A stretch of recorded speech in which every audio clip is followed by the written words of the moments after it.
right, so a great way for us to understand a little bit more how the triangular trade worked and this idea of mercantilism worked is just to look at this map here. And so, well, first thing we're going to look at is I want you to notice where the 13 colonies are there on the North American continent. You can see the area of green. There's the 13 colonies. A few other areas you need to be familiar with and understand. This is the West Indies, what is known as at that time as the West Indies. Over here we have England in particular and the rest of Europe. And down here, partially covered up by the legend, is Africa. And so, leaving the 13 colonies, we have several different raw materials usually that leave the colonies. And you'll notice these are primarily raw materials. So, leaving the colonies headed to England is fish, whale oil, lumber, and tobacco. Leaving the colonies, in particular New England area, is rum, iron products, going to Africa, and then flour, fish, meat, and lumber going from the colonies again to the West Indies. And these, we actually are, what we're going to see is two different triangular trade routes here. One of them, let's just continue to see. Look, and so we've got England. Now let's see what is leaving England and Europe and where it goes.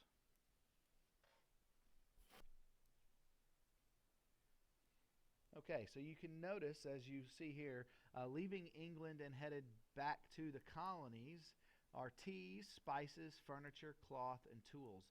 And the thing you'll notice here, these are manufactured items primarily. These are prepared items. Teas and spices even have to have a certain amount of prep that is done to them before they're actually ready. You don't just pick it off of the plant and it's ready to be brewed as tea or used as a spice. And then furniture obviously is manufactured, cloth is manufactured, and that's one of the most important manufacturing industries in England, which is also called the textile industry. And so then also leaving England, though, you see iron products, and those are also going to Africa. And then you probably have a good idea what's going to be coming from Africa. Obviously, we know slaves is going to be coming from Africa. And you can see there they've got several different locations here that all along the coast,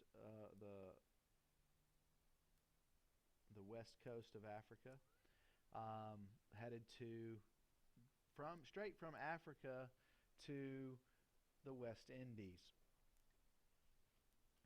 And the other thing to recognize what this territory is called, what all of this is called, and this is called, not this territory, but this route is known as the Middle Passage. This passage was a horrible trip from Africa to the West Indies.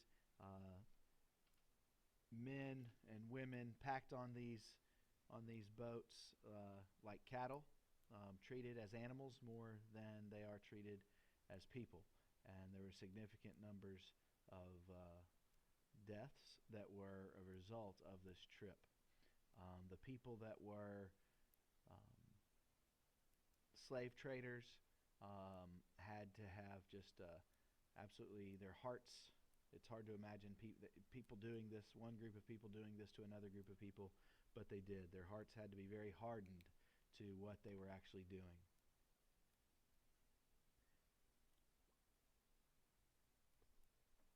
You're probably sitting, before that you were thinking, but I was pretty sure we had slaves in the colonies as well, and absolutely we did. But most of those slaves didn't come straight directly from Africa. They came from Africa, but they first were in the West Indies.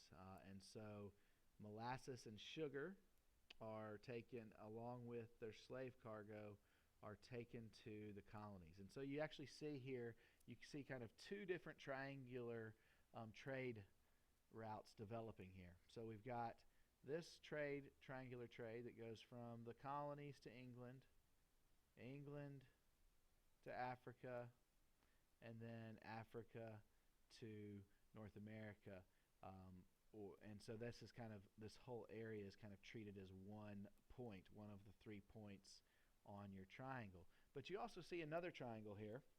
You see a few goods coming directly from the colonies to Africa, then from Africa to the West Indies, slaves and gold, and then from the West Indies up to North America, or to the 13 colonies. And so you can see we've got two different triangular trade routes, and both of these are supporting mercantilism.